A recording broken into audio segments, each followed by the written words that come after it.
Notice बजावलेली आहे की तुमची वक्तव्य जी आहे ती मतदान आपल्या माहिती करता सांगतो, मला आतापर्यंत 3 नोटिसा आलेल्या आहेत. त्या 3 नोटिसांचं उत्तर दिलेलं आहे. आपण जे म्हणताय ते माझ्या कानावर आलेले, मला अजून नोटीस पाहायला मिळालेली नाही. परंतु बावनकुळे साहेबांचं माझ्याबद्दल अशा प्रकारची नोटीस आली असं दाखवण्यात येतंय मीडियामध्ये. आल्यानंतर त्या नोटीसला काय उत्तर द्यायचं ते आम्ही देऊ. कारण नोटीस काढणं हा त्यांचा अधिकार आहे, उत्तर देणं हे ज्याच्याबद्दल नोटीस काढली जाते त्याचा अधिकार आहे. त्यामुळे आम्ही त्या नोटीसला उत्तर देऊ.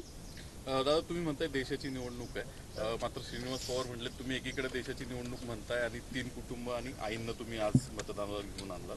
तर श्रीनिवास पवार म्हटले की आई तुम्हाला असं म्हटलंय की म्हणजे आम्हाला त्यांचं तुम्हाला आशीर्वाद आहेत, त्या तुमच्याबरोबरच आहेत. ते फक्त त्यांचं म्हणणं होतं की तुम्हीच तसं म्हणताय. 1 मिनिट, जर आत्ता मला दाखवायचं नाही, उगीच मला माझ्या फॅमिलीचा पंचनामा करायचा नाही. माझी आई माझ्याबरोबर आहे, कालही होती, आजही आहे आणि उद्याही राहील. समजलं? माझे वडील वारल्यानंतर मी जो आईला आधार दिलाय तो इतर कोणी जास्त दिलेला नाहीये. खाजगीत आईला नका विचारू, बाकीच्यांना जे आमचे जवळचे आहेत त्यांना विचारा. नंबर 1. आणि एवढं त्यांना अगदी नाकाला झोंबलं, माझ्या आईला मी मतदान घेऊन गेलो. आमच्या घरामध्ये कुणी वयस्कर असल्यानंतर आपण त्यांना आधार देऊन मताला घेऊन जातो. आता आमच्या समोरचे लोक देखील पवार साहेबांना आधार देऊनच इकडं तिकडं घेऊन जातात ना, का नाही जात? आणि दुसरी गोष्ट, मी त्यांच्या 3-4 सभांमध्ये स्टेजवरचे हे बघितलेले आहेत, बैठकीची व्यवस्था. म्हणजे नारळ फोडताना बघितली, इतर बघितली, परवा काहीतरी महिलांचा त्यांचा मेळावा झाला तेव्हा बघितली, शेवटची सभा झाली तेव्हा बघितली. तेव्हा तर ते अख्खं खानदार तिथं जे काही त्यांच्याबरोबर आहेत ते सगळे बसले होते. आणि म्हणजे त्याच्यात म्हणजे मला तर ते आश्चर्यच वाटलं. एकाने तर साहेबांचा फोटो मांडीवर ठेवला होता. आता साहेब समोर असताना पुन्हा फोटो मांडीवर ठेवायचं काय कारण आहे?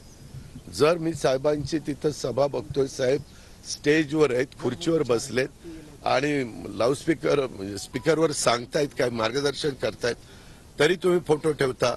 हे ज्यांच्या मांडीवर फोटो आहे, मी त्यांना ओळखतो अनेक वर्ष, हे त्यांचं अजिबात काम नाही.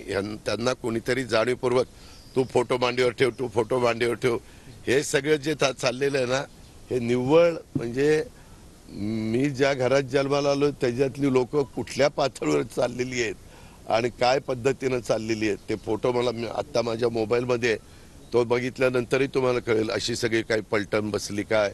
आणि अगदी सगळं कुटुंब आमच्याबरोबर आहे असं दाखवण्याचा प्रयत्न ते करतायत काय.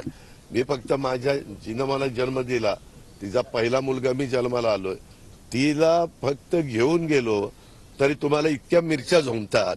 आणि तुम्ही काय काय उद्योग ह्या निवडणुकीच्या काळामध्ये केले ते जनतेने पाहिले नाही का? आम्ही कोणी पाहिले नाही का?